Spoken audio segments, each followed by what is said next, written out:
Good morning. Welcome to the inaugural episode of Strenuous Conversations.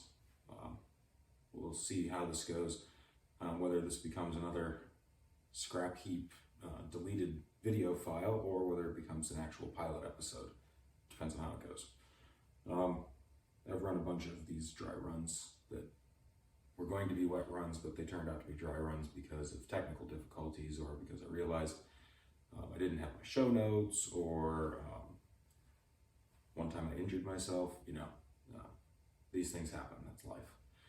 So for this episode, I'm basically going to be talking about exactly what Strenuous Conversations is, why I think it matters, why I think it's important, and kind of going over an overview of the first book that I want to review, or I guess review is not really a good word for it.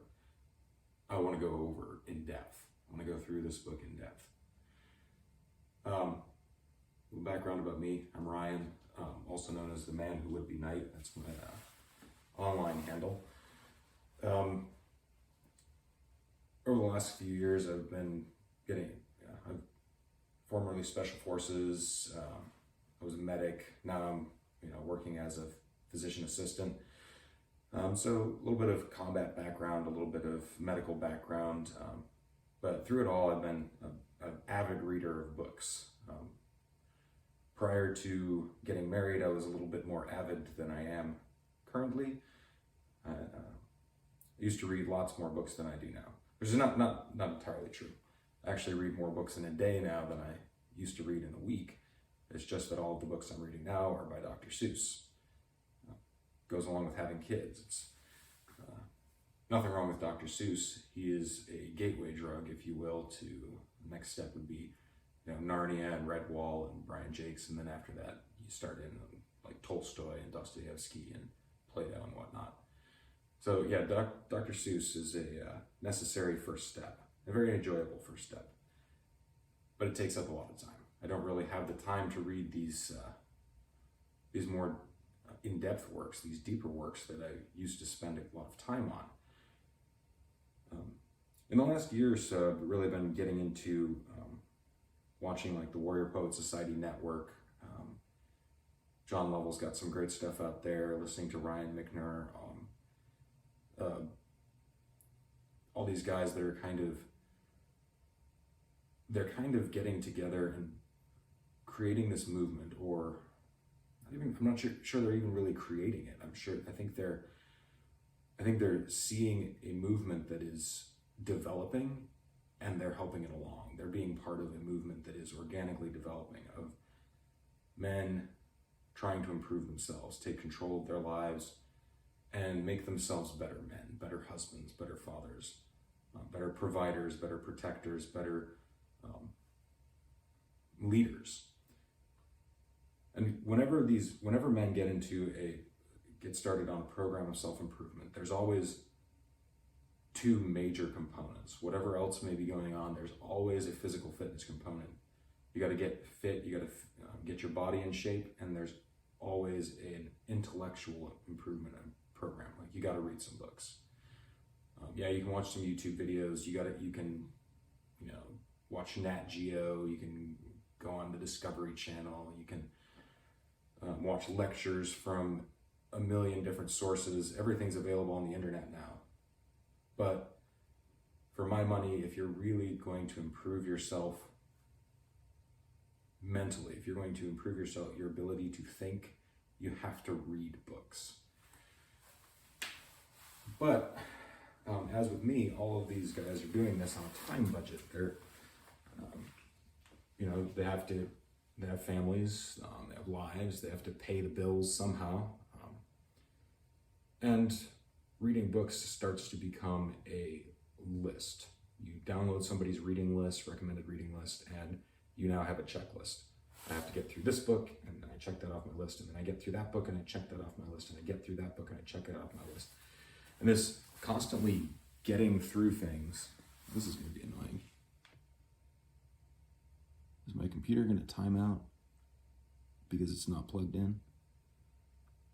That'll probably stop once I start the workout timer, so we'll get to that pretty quickly. But the whole point of reading is not something that you get through. It is properly a leisurely activity. It's something that you have to spend time with. Because when we're talking about reading, we're not talking about simply downloading information to your brain.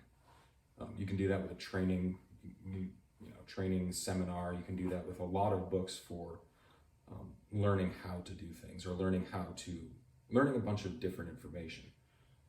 So when I'm, reading a medical journal, I'm not trying to contemplate medicine. I'm trying to download medical information to my brain.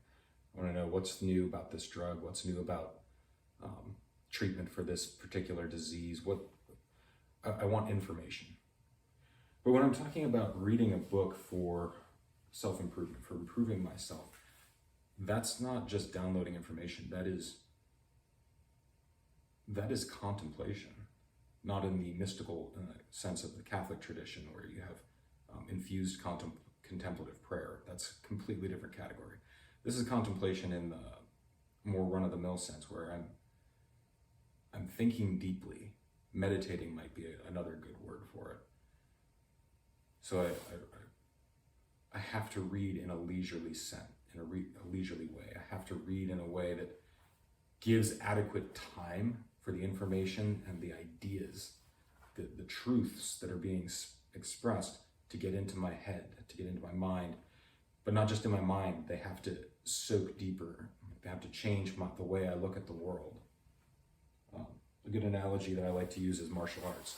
Like, you can read about how to throw a punch or do an arm bar. You can read about how to block a kick. But until you've actually blocked the kick, you don't know what you're reading. And even when you have blocked that kick the first time, you still don't know what you're reading. I forget the name of the Taekwondo master who said that a Taekwondo student should strive to make his kicks so fast that they are invisible to the human eye. After you have practiced one kick 10,000 times, you begin to understand it. And contemplation or meditation, deep reading, is very much the same thing. When you have been exposed to this idea the first time, there's that, whoa, mind blown, and all the fireworks go off, and you're like, wow, that's great. And it goes into your brain, and then you're just like continuing to read. You go down the page. Wow, these are great ideas. They're coming into my mind. And there's this recognition that Plato talks about, or Socrates would talk about with the teacher is not putting truth in. He's helping this student to rediscover the truth that they already know. And that's great. That's the necessary first step. But until you've been exposed to that truth, that idea, and actually compared it to real life and actually worked on it and lived that truth to a certain extent, you don't own it. You have not conformed your soul to that truth. And that is the ultimate goal. With reading, with meditating, with everything in life, the ultimate goal is to conform my soul to the truth. And then, of course, we can get into the whole discussion of what is truth. Quies veritas, which is Pilate's phrase in the Vulgate. I'll define that very simply as truth is when you say of what is that it is, and of what is not that it is not, that is truth. That's Peter Kreeft's definition, which is probably the most succinct I've ever heard. So, guys are trying to work out, trying to read books. My thought is, why not do both at the same time? So, right now I'm following Pavel Setzelin's Quick and the Dead program, which I'll put a link in the show notes to the book Quick and the Dead. I think it's in here somewhere. Yeah, it is. The reason I'm doing it is because focusing on, as I have my entire life, focusing on combat effective fitness, meaning explosive power and work capacity for the long haul. Without going into a complete in-depth overview of Pavel's program, I would say Quick and the Dead is one of the best minimalist programs out there. Minimalist meaning it requires almost no equipment. To do the Pavel the straight quick and the dead program requires one kettlebell and a floor. Everybody's got floor. If you don't have a kettlebell, there's other ways you can do it. So instead of the kettlebell swings, you can do jump squats. And jump squat is very simple. You simply squat down and jump up. That's all there is to it. I like minimalism. I don't like paying for training. I think training should be free, especially physical fitness training. Obviously, the higher the level you're trying to reach, the more you want to invest in coaching and like getting somebody who actually knows what they're doing to review your form and everything like that. But for run-of-the-mill training, what Dan Johns would call the park bench training, that should be free. I should be able to do that in my garage. So my goal was to pick a workout that would be accessible to most people, scalable to ability level, and minimal equipment. So for today's workout, I'm going to be doing quick and the dead program, which is 30 seconds, I'm doing the 5-4 today, so it's 30 seconds. 4 rounds of kettlebell swings and 4 rounds of push-ups. And each round is 5 reps as powerfully, as explosively, and with perfect form as I can possibly manage. And so the timer is going to go off every 30 seconds. So 30 seconds, bam, do my 5 reps. And then I will also be doing some dry fire training just because, again, if I'm training to be a protector, obviously, if I plan on owning a weapon or carrying a weapon, I need to be proficient in its use. Meaning I need to know that I'm going to hit what I'm aiming at. I know that weapons and concealed carry and gun ownership are kind of controversial topics out there. My take on it is very, very simple. If you are going to own a weapon, you absolutely 100% have a responsibility to be proficient in its use. Not just determining when and where you're going to use it and not use it, but if you put your hand on that weapon, you have to know exactly where that bullet is going. Every time that bullet leaves your gun, you are 100% responsible for that bullet until it stops moving. Part of that is practice. So if you don't have a dry fire routine, you should not be carrying a gun. End of story. Unless, of course, you're a bazillionaire and you can afford to buy ammo in our current climate and you don't need a dry fire routine because you're live firing all the time. Well, in that case, be my guest. More power to you. But that's why I'm going to be doing dry fires in the intervals between working out. All of that should take me about 10-15 seconds, and then we'll chat a little bit about the book, do the 4 rounds that way, and then there's a 1-minute rest between rounds. So it's going to go kettlebell swing for 4 30-second rounds, rest for a minute, push-ups for 4 30-second rounds, rest for a minute. And I'm going to try and go through this a total of 5 times. Tweaked my back a little bit last week, so I may have to call it quits earlier than that. That's life, that happens. When I finish the kettlebell and push-ups, that's the quick and dead protocol. That's all there is to it. You do the 2 exercises. If you don't have a kettlebell, it would be jump squats or just regular squats, as long as you're doing them perfect form and explosively. So you can do your squats and your push-ups. And when that's done, that's the quick and dead protocol. I'll probably end up spending a few minutes stretching and doing some pull-ups because I love pull-ups. They're my favorite exercise. As part of any minimalist workout setup, you should always have something that you can suspend yourself from in order to pull yourself up against gravity. Pull-ups are absolutely essential. In fact, if I had to pick only one exercise that I could do for the rest of my life, it would probably be pull-ups. My brother will argue with me about that because he says they don't work your legs. They kind of do if you do them right. Granted, not as well as a squat or a swing. So yes, kettlebell swing would probably be the one exercise if you had to pick only one, but pull-ups are more fun. I like them better. So I'm going to set up the timer, and I'll have a link to the timer in the show notes as well, so you can just click on that and it'll take you to the timer and you can run that whenever you want. In the rest intervals, we'll be talking about the book, which brings me to the book that we're going to be talking about. It's by a German philosopher named Josef Pieper. I think I'm pronouncing that correctly. I looked up this pronunciation on Wikipedia. I'm not super up on my universal alphabet, but I think I am pronouncing it sort of correctly. Anyway, German philosopher Josef Pieper, he wrote a book, Leisure, the Basis of Culture. And it was actually a lecture that he delivered at Bonn University in 1947. And we'll get into why that's significant here. And so the first episode, we're going to talk about, why are we talking about leisure?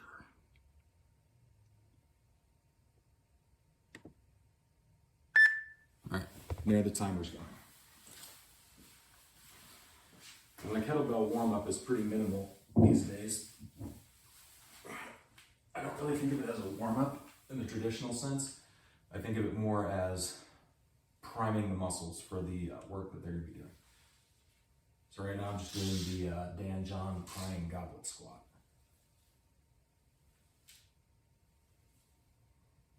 So Josef Pieper, German philosopher. He was a Thomist and a classicist. So his big contribution to philosophy was mostly, as I understand it, adapting and popularizing or repopularizing Thomas Aquinas and Plato, Aristotle, Socrates, getting them back into the philosophic mainstream of the 20th century. This book was originally a series of lectures, well, actually one lecture that he did at Bonn University, summer 1947. And it was titled Leisure, the Basis of Culture.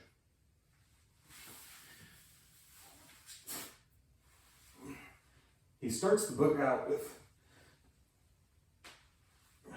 right now I'm doing my shoulder halos.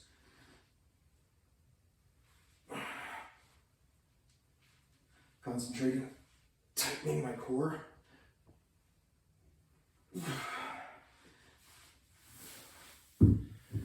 Tightening my core and keeping my shoulders stable in the sockets.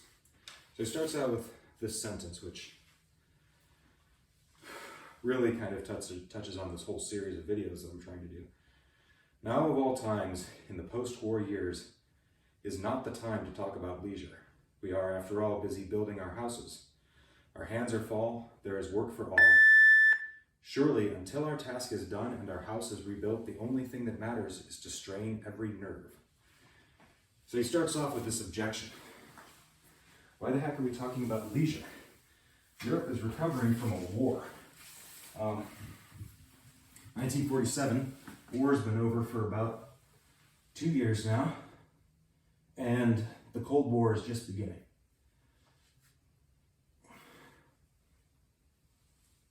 Trying to fire up the glutes and open up these hip flexors a little bit.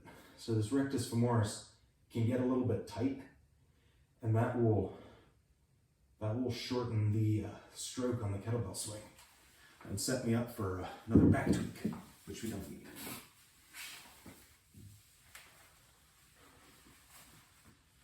All right, kettlebell swings are starting in 3, 2, 1.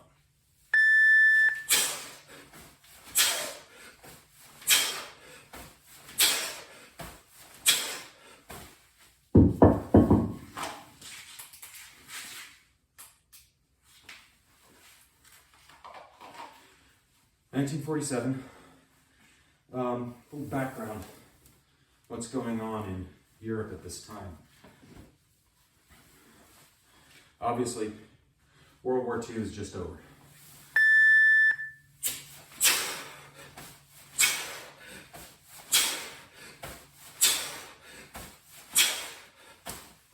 Tighten up my abs a little bit. So, Germany, absolutely devastated. About 8% of the population died during the war.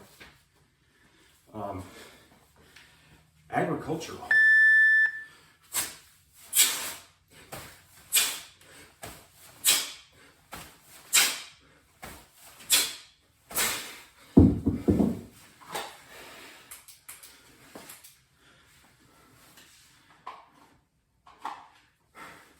Agricultural production is down about 30% of what it was.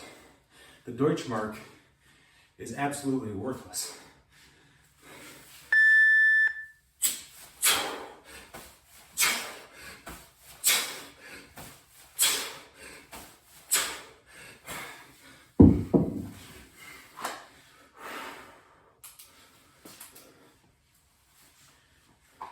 The great powers, the Allied powers,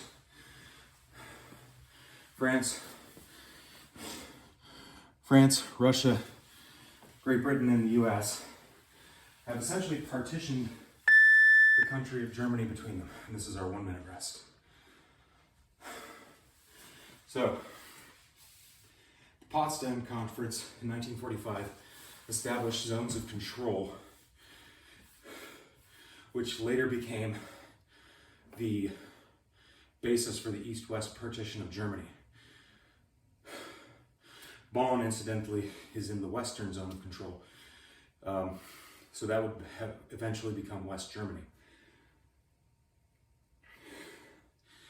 The initial phase of establishing these zones of control was a wholesale looting of Germany's industrial capability.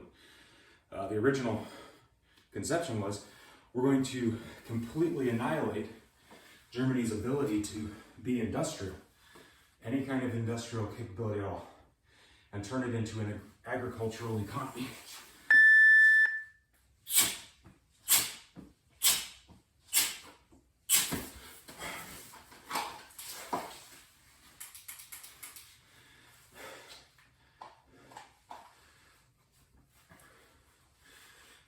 So, a repeat of the strategy at Versailles at the end of World War I, which was to annihilate Germany's ability to wage war again.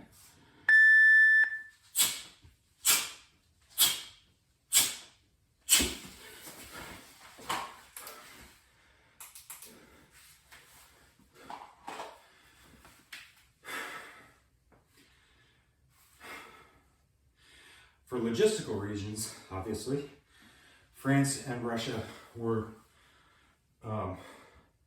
more into this industrial looting than the US or Great Britain was.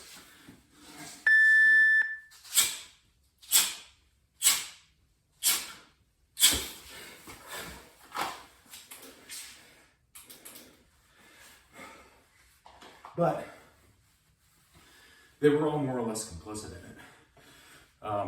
Russia was especially egregious. Russia lost more lives than any of the other Allied powers, and they figured, hey, we're entitled to some compensation.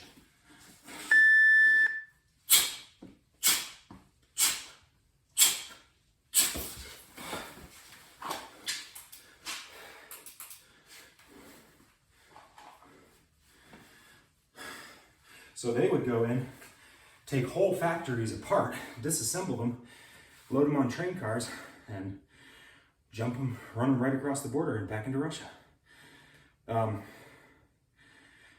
Whether or not that was fair, who cares? The point is, Germany's economy was 100% destroyed, and not 100%. Germany's economy was very destroyed, and the Allies were accelerating that process at the end of the war. However, things changed between 1945 and 1947. The understanding, the peace between the Allies began to unravel. There was always some concern whether the capitalist West would be able to get along with communist East. And FDR's optimism notwithstanding, that alliance pretty quickly fell apart. Not going to go into all the details as to why that happened, but it did. US and Russia.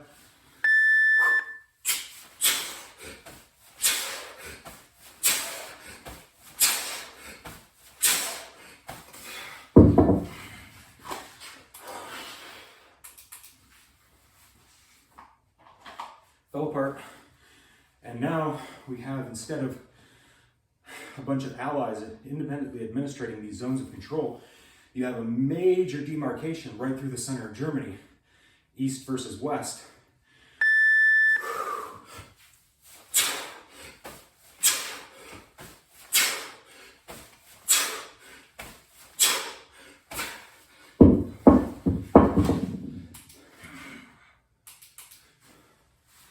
East versus west.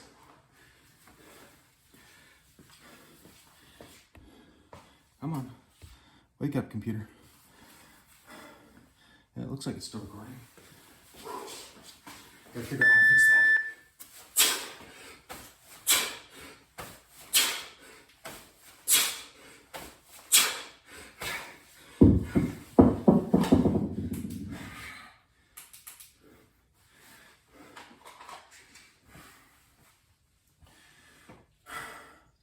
And now the West is beginning to look at Germany a little differently.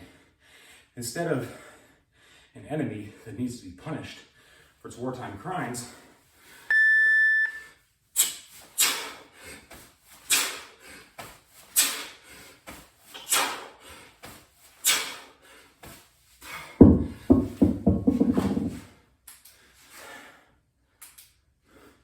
Germany is now a potential ally and bulwark against communism, against the Russian communist government, the USSR. And Churchill was pointing this out as early as the Yalta Conference. Truman actually said this before the war, before the US entered the war, is we should be supporting the Russians against the Germans as long as the Germans are winning, and the Germans against the Russians as long as the Russians are winning. Very cynical attitude. But at the time of the summer of 1947, the Allies are beginning to, or the Western Allies anyways, are beginning to rethink this policy of stripping Germany, and they're starting to rebuild it. We're going to build up its economy, build up its industrial capacity, stabilize the Deutschmark. The Marshall Program hasn't been initiated yet, but that's a coming. And we're going to rebuild.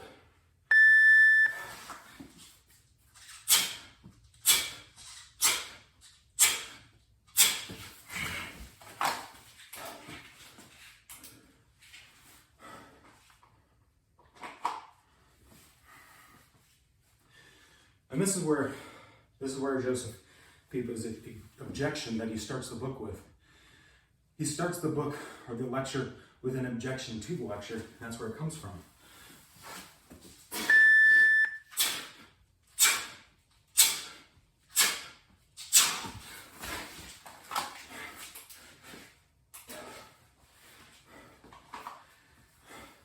Dude who has time to talk about leisure right now. We're in the middle of a rebuild from the war. We should be working, not talking. And certainly not talking about spare time. So, that is what he anticipates.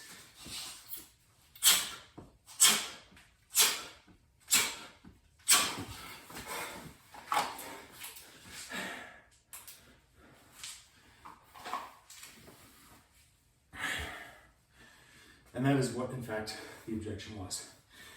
So, he immediately responds to that by saying, yes, as long as our basic needs are not being met, we should be working. But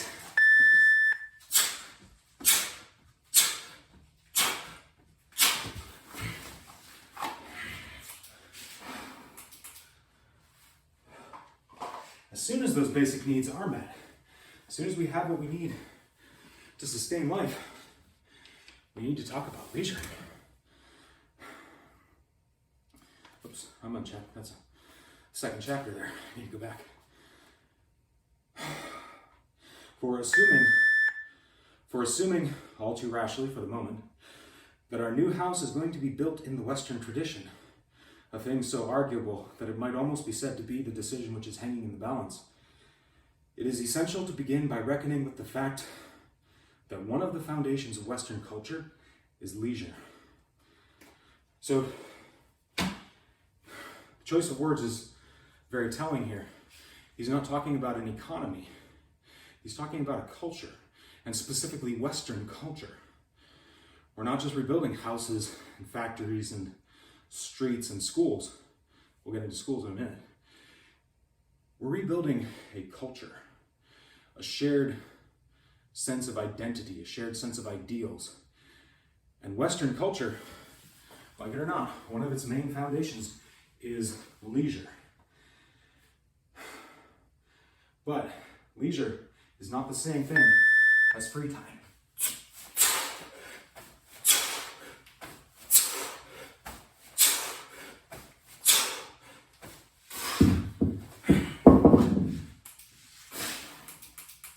That was very bad, that second. And he says, this much we could learn from the first chapter of Aristotle's Metaphysics, that Western civilization is built on leisure.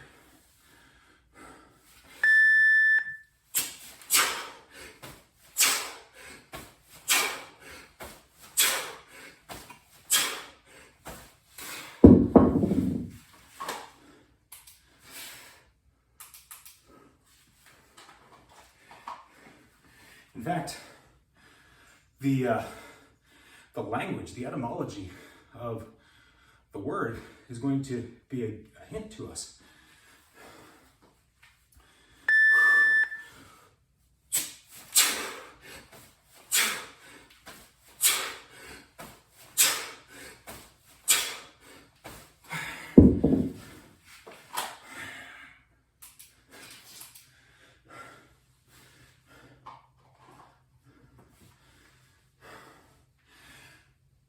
Because the Greek word for leisure, oops, this thing's going to time out again.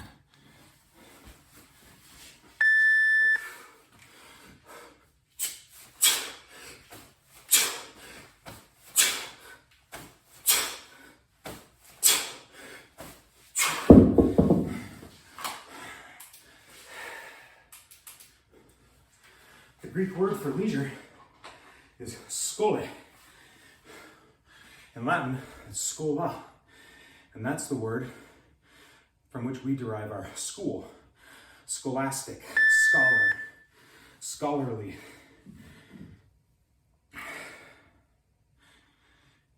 So, school, the word school doesn't properly mean school. It means leisure. The place where our teaching is done is the place of leisure. Which should begin to clue you in that when he's talking about leisure, he's not talking about free time or what we do with free time. So we used to designate the place where we educate and teach is derived from the word which means leisure. And what are we educating and teaching? We're not just passing along trade knowledge, not teaching you how to build a house, not teaching you how to manage an economy directly. We are first and foremost passing along ideas about truth and a culture.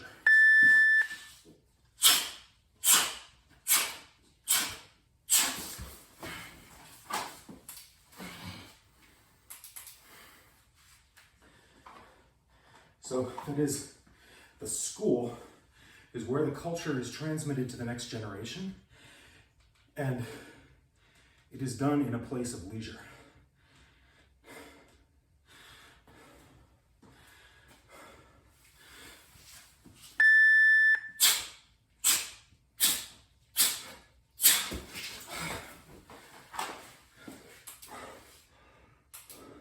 Footwork was all over the place that time.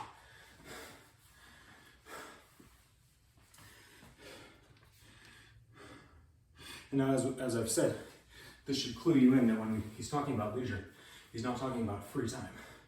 He's not talking about playing golf on a weekend.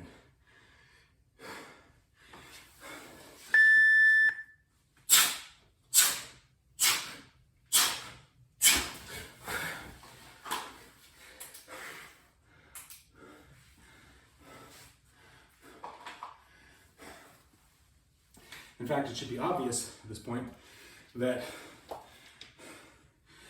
the original conception of leisure has become unrecognizable in the world of planned diligence and total labor.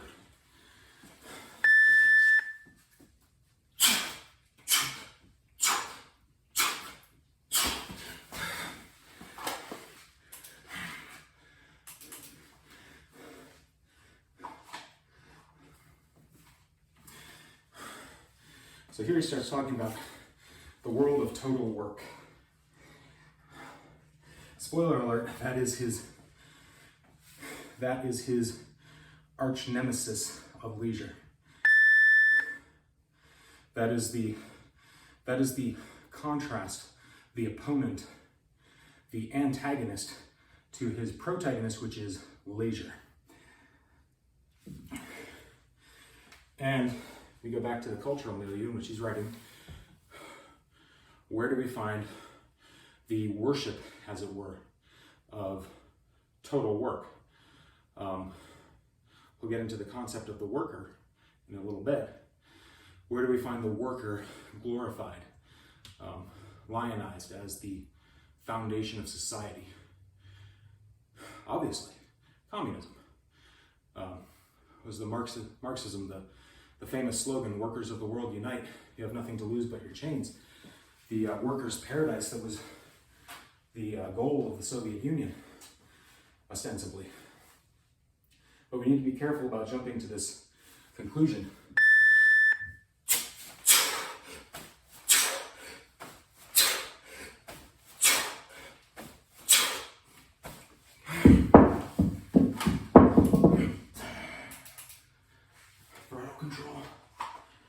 Jumping to this conclusion that Josef Pieper is talking about communism, or exclusively about communism anyways. Oops, starting to go.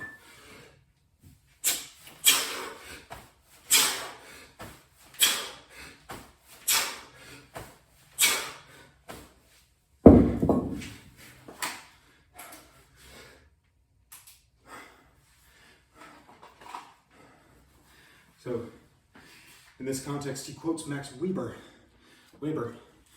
from his work on capitalism, actually.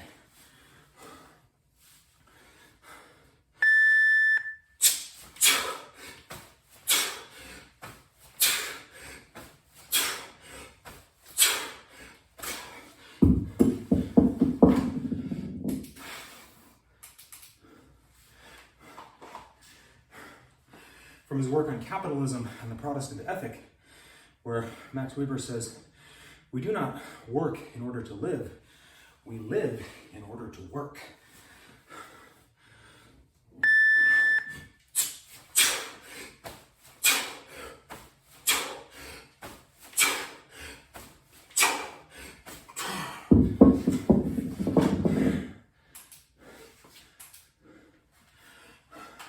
So of course it's tempting to think, oh, Josef Pieper, he is an antagonist of the communist system. Probably is. But if we think that's all he is, if we think that he is a political philosopher, meaning a philosopher whose work is in the service of a political system, we're wrong. So against Max Weber's quote, one does not work to live, one lives to work. He says, everybody understands that nowadays. It expresses the popular opinion. We don't realize how much it sets the nature of things on their head. And he opposes the quote, "We work in order to have leisure." Now this is not Josef Pieper's quote. He didn't make this up for the book. That's taken from Aristotle, from the Nicomachean Ethics. And in Greek, the literal translation is closer to, "We are unleisurely in order to have leisure."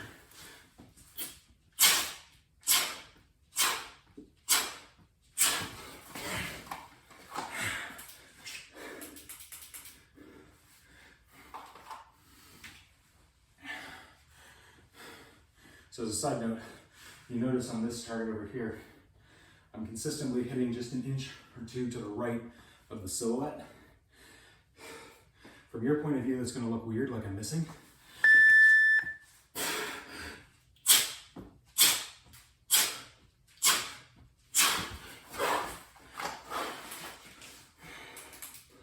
But you have to understand that people are not two-dimensional. They're not flat images on a wall. What I'm really doing is shooting behind the face into the side of the head. So, three-dimensional target in my head.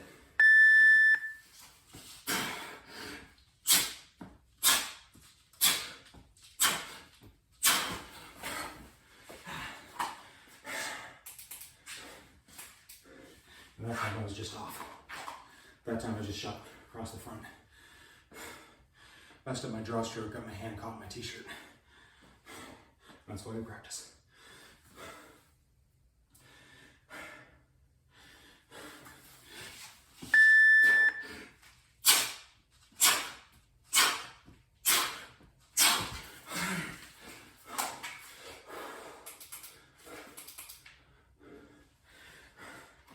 As I get sweatier, the t-shirt gets more and more clingy.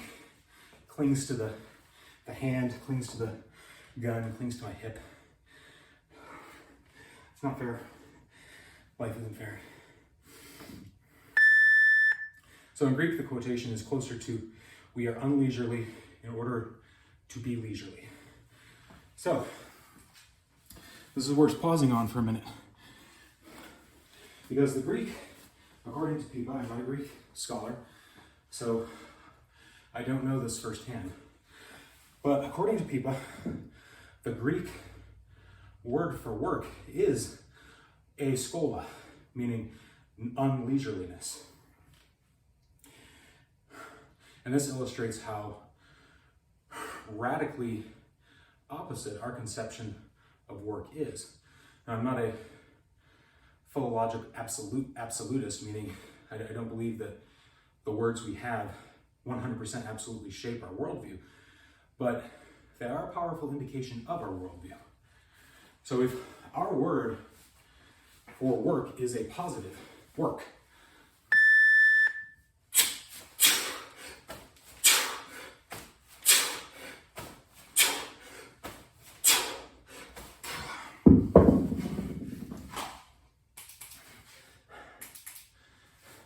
this is starting round 5, by the way. Almost done. But the Greek word for work is a negative, meaning, right, the Greek word for work is specifically the absence of leisure. This is a different conception of the place of work in life.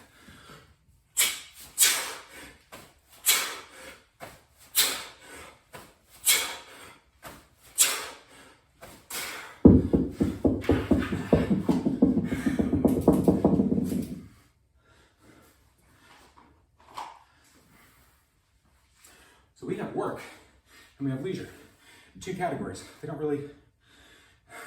They're not linguistically related. In Greek, they are.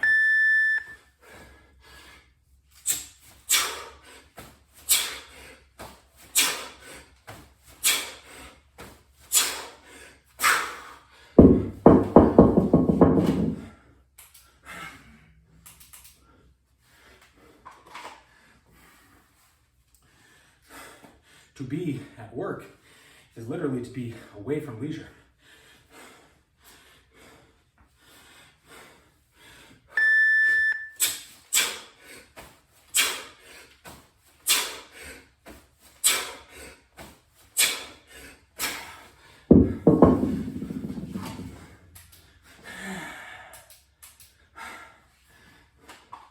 Forearms are getting tired, trigger squeezes are getting sloppy.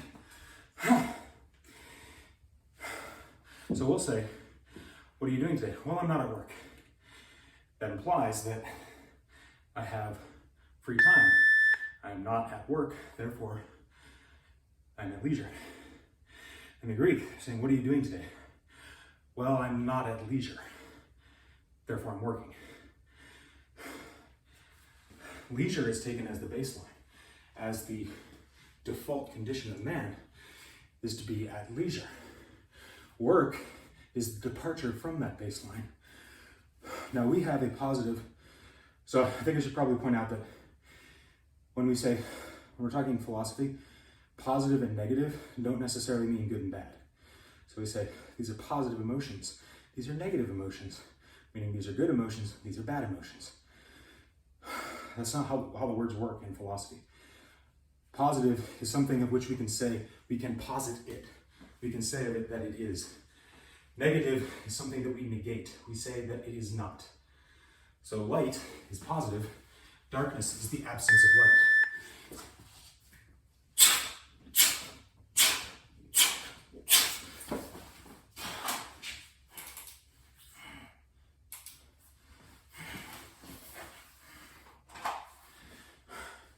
Now, whether light or darkness is a good or a bad thing kind of depends on your situation.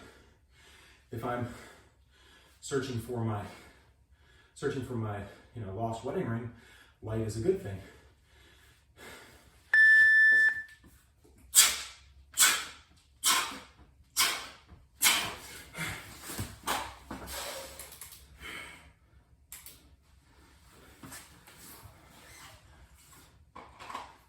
If I'm trying not to be found by a bad guy, light would be a bad thing. Darkness would be a good thing. But in philosophy, positive is something that we posit, negative is something that we negate. Ah, you stupid computer.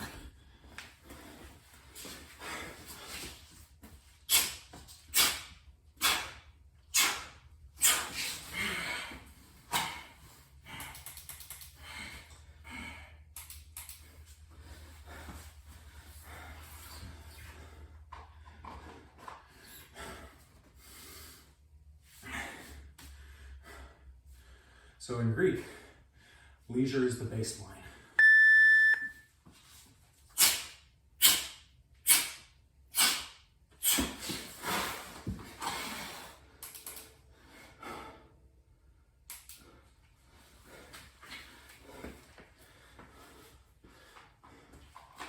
And that's the end of the quick and dead protocol.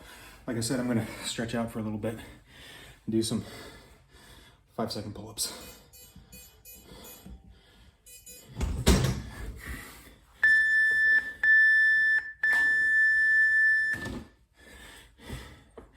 You can get rid of that thing.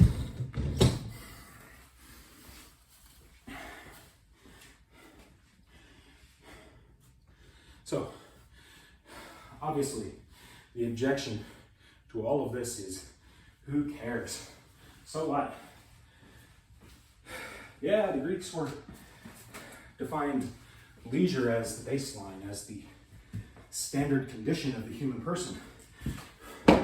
Lucky for them. Most of their work was done by slaves. One of the most striking things, if you go into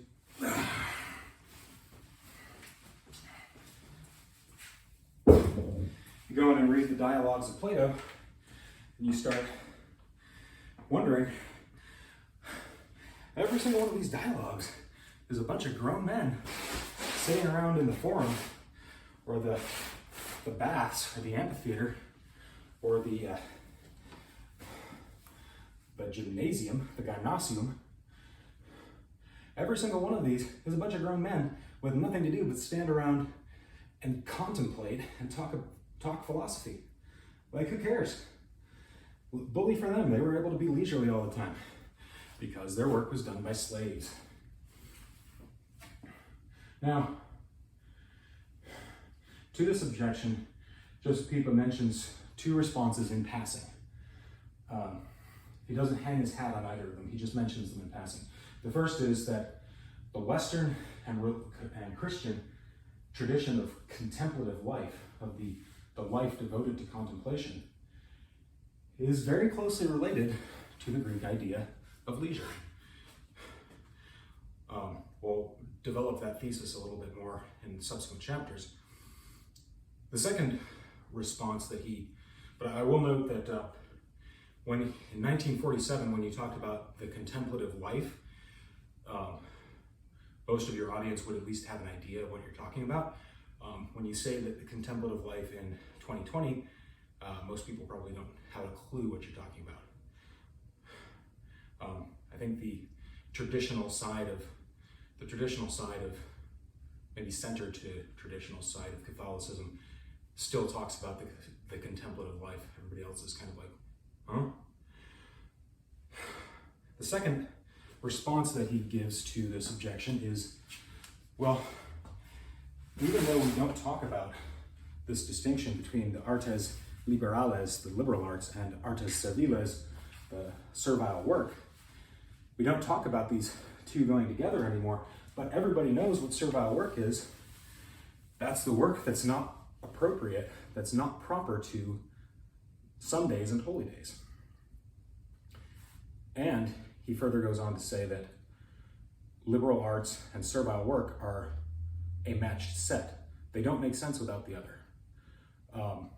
He compares them to the articulations of a joint, where your upper arm doesn't really make sense unless you have a lower arm. And the lower arm certainly doesn't make sense unless there's an upper arm to attach it to. Now again,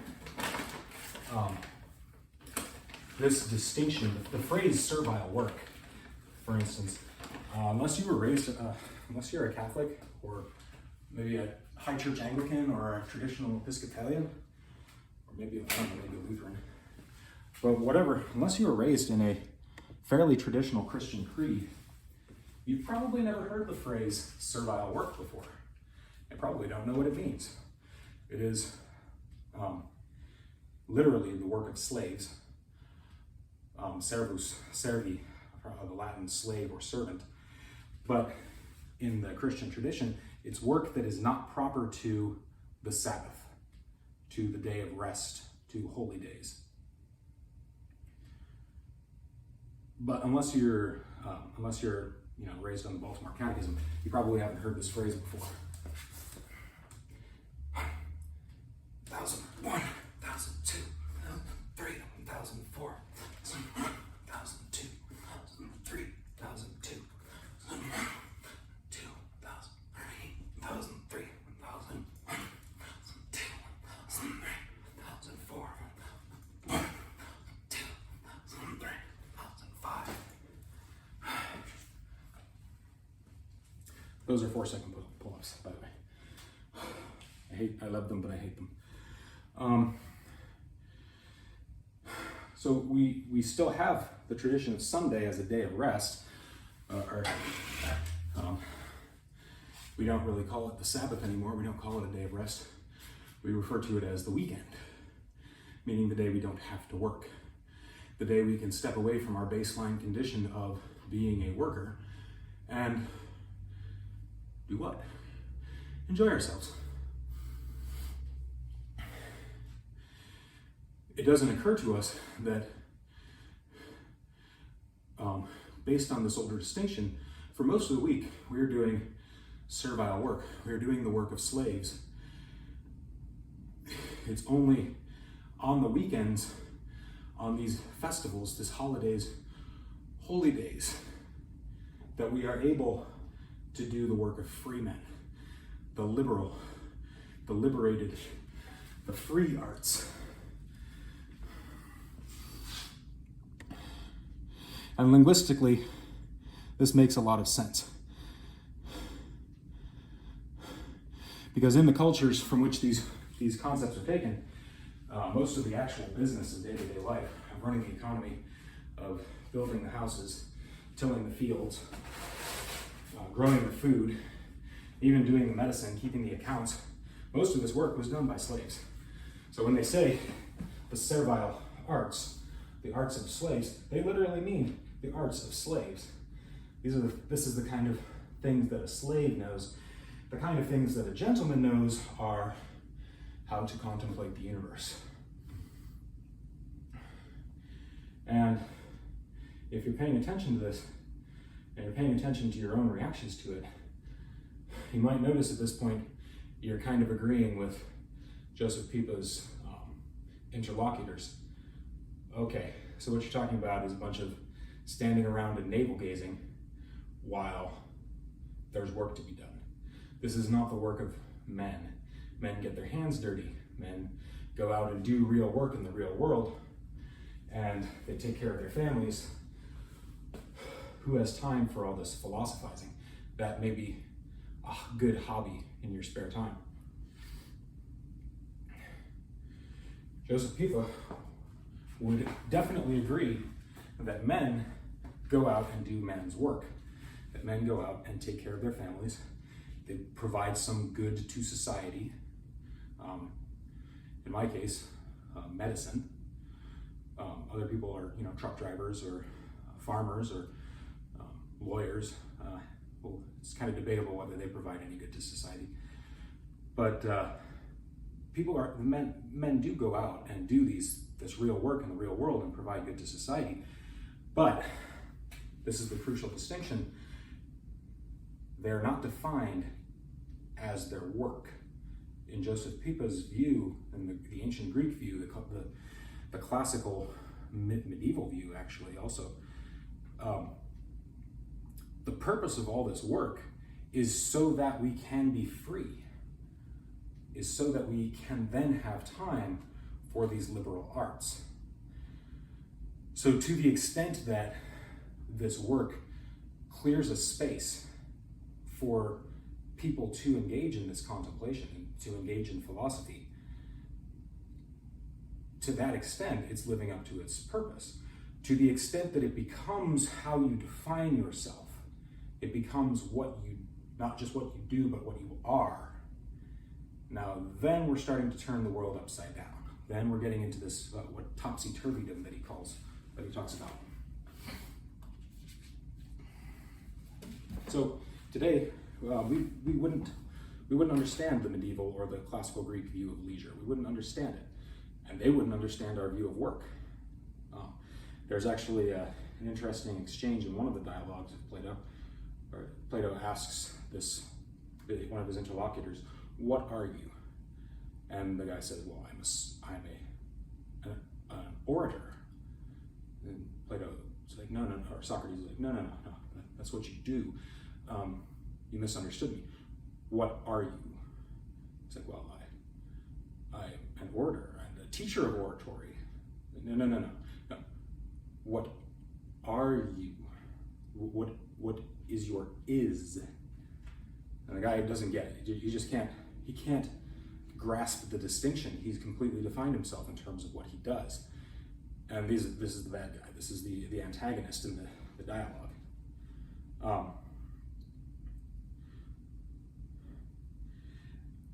Josef Pieper says, let's pay attention to this discomfort that we have with the idea of philosophy, of having leisure as being the purpose of life, as being the end purpose of life and the purpose of work. We're uncomfortable with that idea, and we feel like that's vaguely immoral. Like it strikes to the heart of civilization. If you're not doing work, you're not pulling your weight. Somebody else is doing your work for you. And let's look at this. Let's get intimate with that idea of being uncomfortable that there is more to life than work, that in fact work is subservient to the true goal of life. And he proposes to do that by looking at the term, looking at the term worker. And we're at the end of the chapter here. He's introducing as his takeoff point to get into this distinction the term worker. Not worker in the sense of a descriptive term of someone whose job is to work, but work in the what he calls the anthropological sense. So the worker is now not a description of an activity. Worker is an ontological term. It expresses the reality of, or a whole anthropological and theological concept of man. Man is one who works. That is his end, his purpose. And that ends the first chapter. He's going through, why are we talking about leisure? Well, we're talking about it because Western civilization is built on it. Okay, cool. This is how the Greeks understood it. This is how the medieval ages understood it. We have a diametrically flipped view of leisure.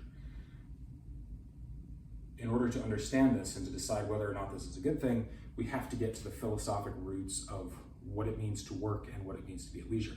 And we're going to do this by examining the term worker. And that finishes the first chapter. It also finishes this episode, which went a little bit longer than I had intended because I spent the first, maybe 10 minutes or so kind of talking about what we planned on doing. I'll try to streamline it for subsequent episodes. I'm not going to go into a detailed account of what the show is and its purpose on every episode because that would just be stupid. Anyway, this is a pilot. I think this will actually be a pilot. Let me know what you think, comments, or I don't know. I don't do a lot of social mediating, so I don't really know how you let me know what you think. But if you do socially mediate and you do know how to let me know what you're thinking about what I'm doing, please do let me know. And then I'll post the show notes and the timer and links to the book in the thing below the video. Now I just have one more set of pull-ups to do and then we will be done for the day.